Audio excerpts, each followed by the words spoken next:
근데 작은 기업은 어때요? 언더버 기업은 어때요? 지금 위기야! 그러면 실력 있는 인재부터 회사가 어려워지면 내가 그렇게 되기 전에 빨리 떠나가야겠다. 다른 데로 점프해야지. 어디 나 채용해 준 데 없을까? 그렇게 된단 말이죠. 그러니까 직원들에게 위기다라고 말하지 말고 기회다라고 말해야 돼요. 그런데 이게 공허한 외침이 되지 않기 위해서는 어때야 돼요? 혁신의 7가지 원천도 고려해 보시고 코스토베이션의 5가지 영역도 고려해 보셔서 우리 회사가 이쪽이 약간 기회인 것 같아요. 어떻게 생각해요? 라는 리빌딩을 해야 된다는 거예요. 경영자가 자신감이 있어야 직원들이 그 안에서 안정감을 가지고 나를 따르라 했을 때 따라올 수 있다는 얘기죠. 그래서 불황기 때의 변화 관리하는 것은 화랑기 때의 변화 관리보다도 훨씬 더 난이도가 있습니다. 그래서 변화 관리할 때도 전 직원에게 우리는 바뀌자 이런 이야기를 하면 전 직원이 한꺼번에 변화할 턱은 없습니다. 그래서 제품 수명 곡선과 제품 사용 주기와 비슷하단 말이죠. 처음에 4%는 혁신가 그룹이잖아요. 그리고 최대 14%까지는 얼리 어댑터, 조기 수용자라고 부르죠. 조기 혁신가죠. 조기 혁신가 그룹이죠. 그리고 그 다음에 50% 정도까지, 전체의 50% 정도까지는 다수 수용자, 조기 다수 수용자로 부르고, 여기에서 70%에서 많으면 85% 정도까지를 지각 수용자, 이런 표현이죠. 후기 수용자라고도 부릅니다. 그리고 마지막에 15% 정도를 뭐라고 그래요? 이탈자 혹은 저항자 이렇게 부릅니다.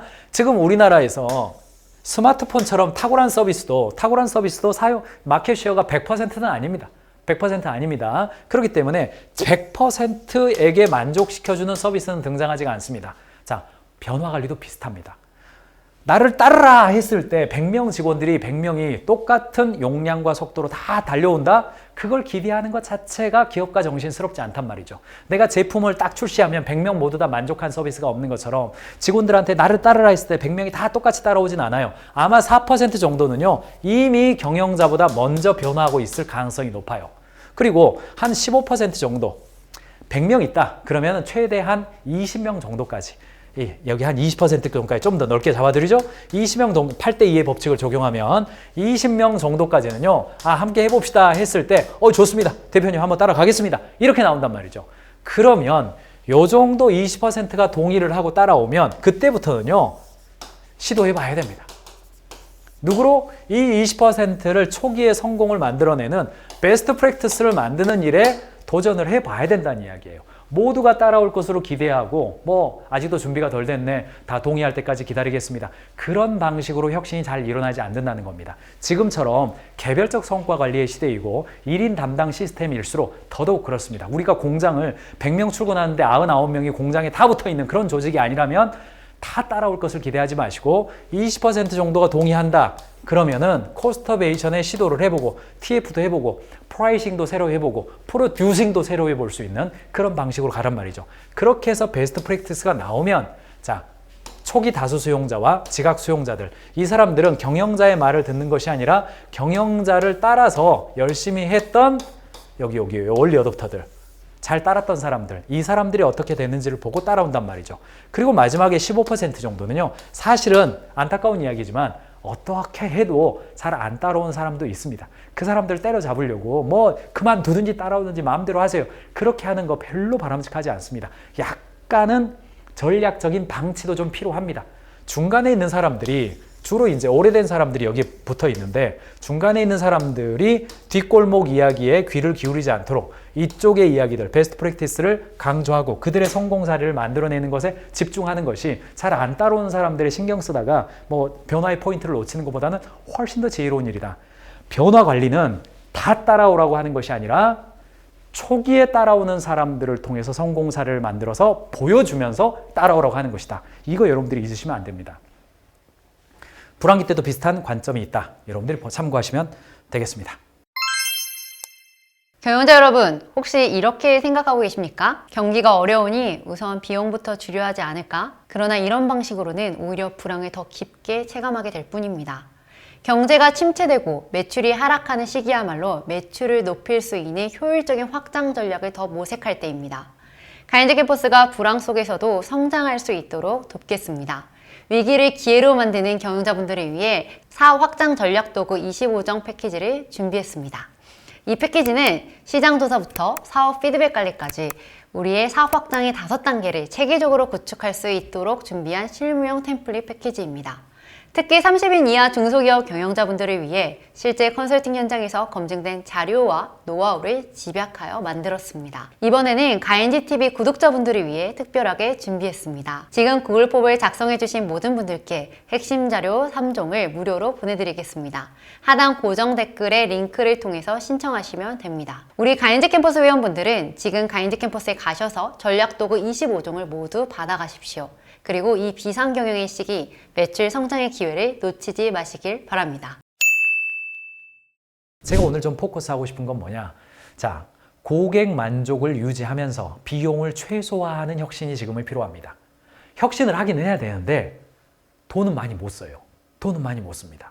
분명히 그 하던 대로 가면 불황기 흐름에 따라서 전반적으로 위축된단 말이죠. 매출이 막 95%, 90%, 85% 뭐 이런 식으로 쪼그라 들어가요. 그대로 하던 대로 하면 화랑기 때는 하던 대로 하면 좋아진단 말이죠. 불황기 때는 하던 대로 하면 안 좋아지는 거예요. 이게 내가 틀린 게 아니에요. 경기 흐름 때문에, 주기 때문에 그렇단 말입니다. 게다가 우리나라에 있어서는 내수 침체가 더 있단 말이죠. 그러니까 바꿔야 돼요. 그런데 바꾸는 데는 다 돈이 들어가요.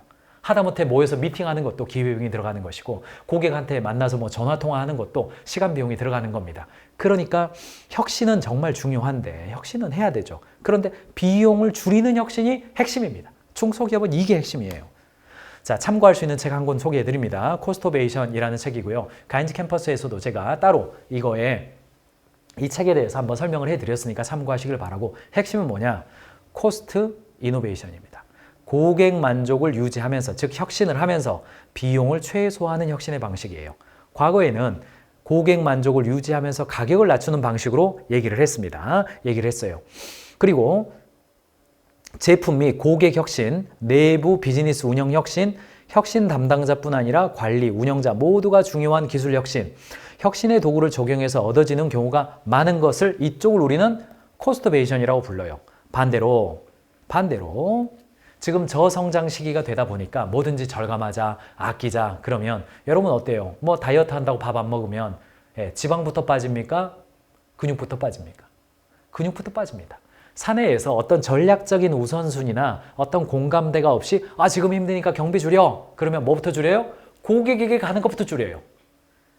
지방부터 좀 빠지면 좋겠는데, 군살부터 빠지면 좋겠는데 먼저 빠지는 건 단백질이란 말이죠. 근육부터 빠져버린단 말이죠. 그러니까 건강하게 운동을 하면서 다이어트 하는 것이 굉장히 우리의 삶을 건강하게 만들어주는 거잖아요. 그렇기 때문에 과정을 바꾸거나 낭비를 줄이는 일, 저수익 시장에만 집중하는 일, 기존 제품을 그저 저렴하게 만드는 일, 파괴적 혁신하는 일, 이런 일들은 마치 운동하지 않고 밥 안 먹어버리는 거와 비슷하기 때문에 우리 회사에서 저성장 시기가 됐다고 해서 직원들한테 전반적으로 인건비 10%씩 줄이세요. 전반적으로 판관비 5% 이상 줄이세요. 전반적으로 매입 비용 10% 이상 줄이세요. 이렇게 해서는 당장은 뭐 언발의 오줌 누기 시기로 비용 절감 될 수도 있습니다. 다음 달에 손익계산서 딱 재무팀이 가져오면 어이구 이 결과 좋아졌습니다. 이렇게 할 수는 있어요. 그러나 그거 근육이 빠질 가능성이 높단 말이죠. 그러므로 코스트만 보면 안 되고 이노베이션까지 봐야 됩니다.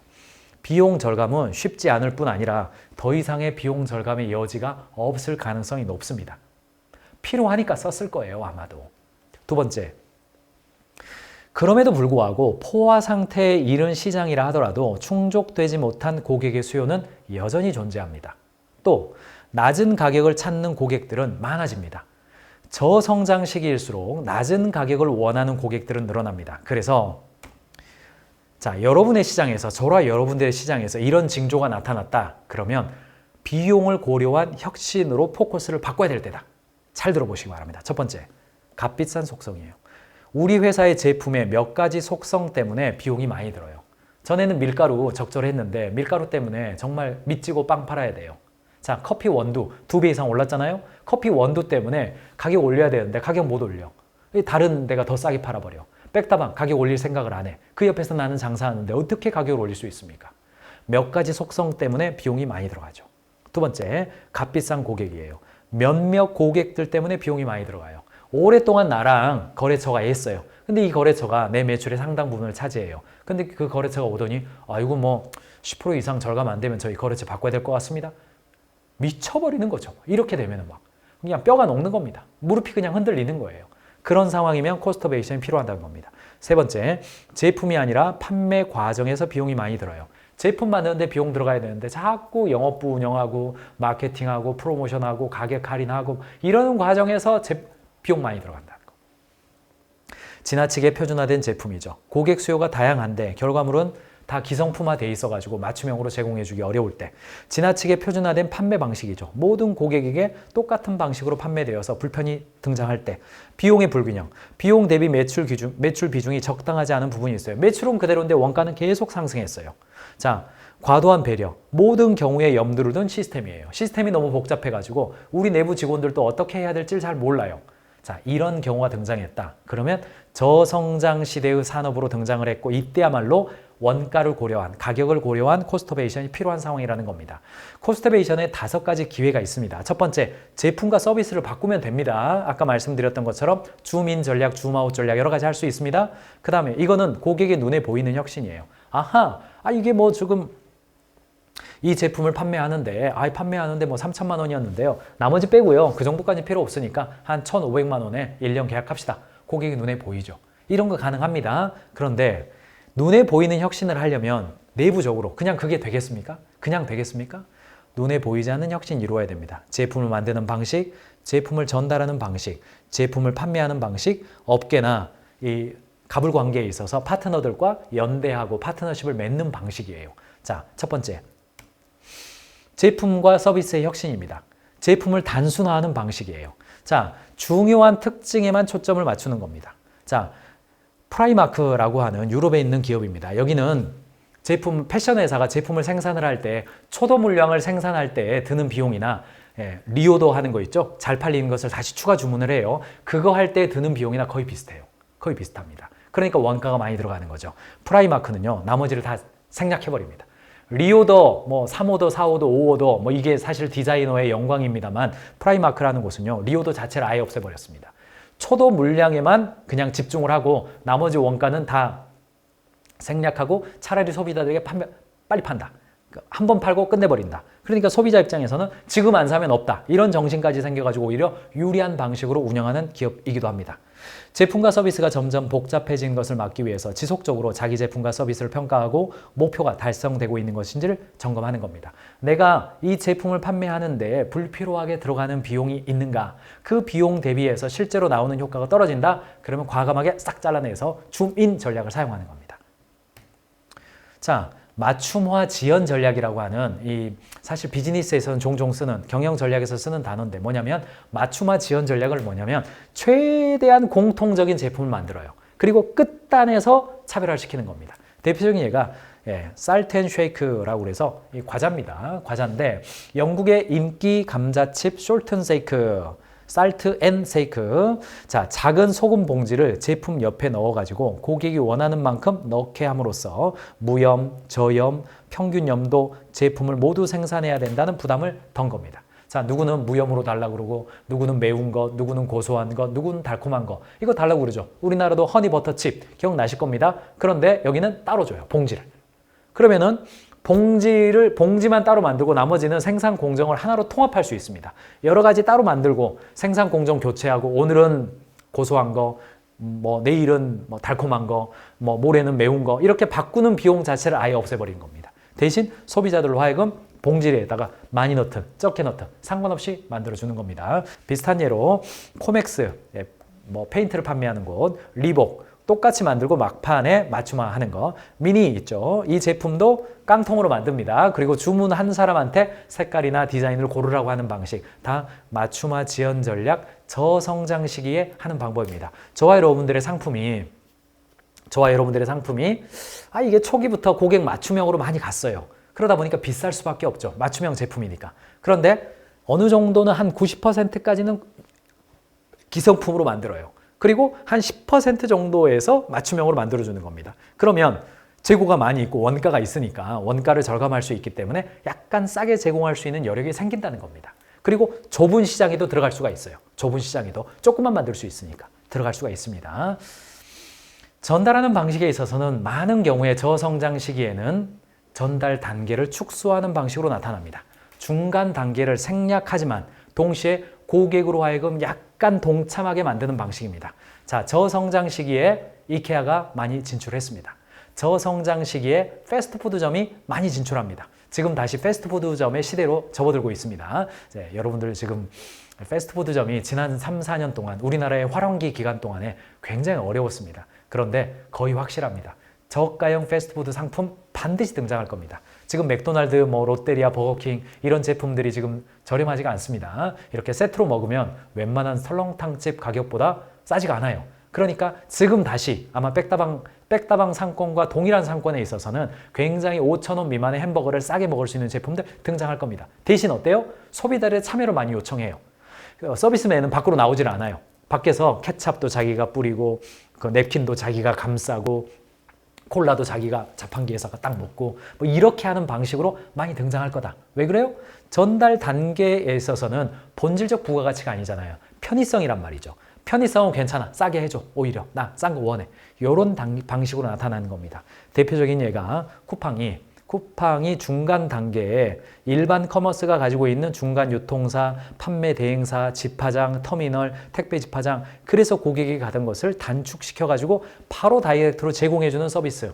싸지만 또 편리한 거예요. 이런 게 나타나기 때문에 저성장 시기에 이런 중간 단계를 생략하고자 하는 시도, D2C의 시도는 많이 일어날 것이다. 그러니까 여러분들의 지금 비즈니스의 형태가 A라는 공급자와 B라는 소비자 사이에 나는 중간 단계를 연결하는 역할을 하고 있는 방식이다. 그렇다면 좀 위태위태할 가능성이 있다.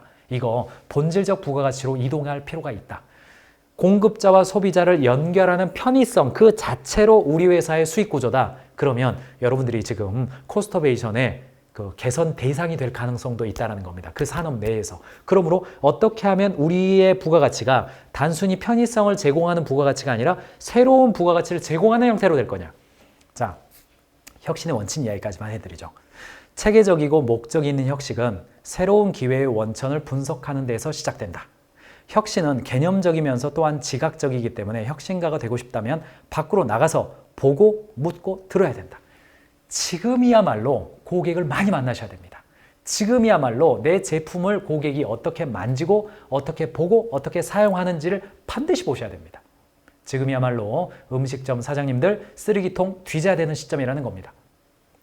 혁신이 효과적이라면 단순하고 집중적이어야 됩니다. 한 가지만 수행이 돼야 되는 거죠. 효과적인 혁신은 작게 시작합니다. 거창하지가 않습니다. 자, 무엇보다도 혁신은 천재성이 아니라 노력입니다. 지식이 중요해요. 지식이 중요합니다. 지식이 필요합니다. 그리고 집중이 필요합니다. 그래서 혁신이라고 하는 단어는 일상적입니다. 특별히 지금 저성장 시기를 맞이하고 있는 저와 여러분들은 하고 있는 방식으로 반복하면 조금씩 매출이 떨어지게 되어 있습니다. 뭔가 다른 방식을 시도해야 되는데 그 다른 방식이라고 하는 게 조직 내에서 위기감을 불러일으키고 전반적으로 절감하자 이런 방식으로 되어서는 그건 대기업의 방식이에요. 권력을 가지고 있으니까. 이렇게 긴장을 주면 안 잘리기 위해서 열심히 해야지. 이렇게 직원들이 반응한단 말이죠. 근데 작은 기업은 어때요? 언더버 기업은 어때요? 지금 위기야! 그러면 실력 있는 인재부터 회사가 어려워지면 내가 그렇게 되기 전에 빨리 떠나가야겠다. 다른 데로 점프해야지. 어디 나 채용해 주는 데 없을까? 그렇게 된단 말이죠. 그러니까 직원들에게 위기다라고 말하지 말고 기회다라고 말해야 돼요. 그런데 이게 공허한 외침이 되지 않기 위해서는 어때야 돼요? 혁신의 7가지 원천도 고려해 보시고 코스터베이션의 5가지 영역도 고려해 보셔서 우리 회사가 이쪽이 약간 기회인 것 같아요. 어떻게 생각해요? 라는 리빌딩을 해야 된다는 거예요. 그러면서 직원들에게 오케이, 군살은 좀 뺍시다. 그런 거 좀 뺍시다. 이건 좀 절감합시다. 그쪽 영역은 앞으로도 신규 투자는 하지 맙시다. 비용은 그쪽에서 추가 비용 사용을 하지 맙시다. 대신 이쪽에 집중합시다. 선택과 집중이 있는 형태로 직원들과 대화를 해야 비로소 직원들이 희망을 갖습니다. 자신감을 가져요. 그래서 제가 불경기일수록 언더백 기업의 경영자는 위기의식을 불러넣는 것이 아니라 자신감을 불러넣어야 된다. 경영자가 자신감이 있어야 직원들이 그 안에서 안정감을 가지고 나를 따르라 했을 때 따라올 수 있다는 이야기입니다. 전반적인 불경기의 시대에는 카테고리 챔피언들이 두각을 나타냅니다.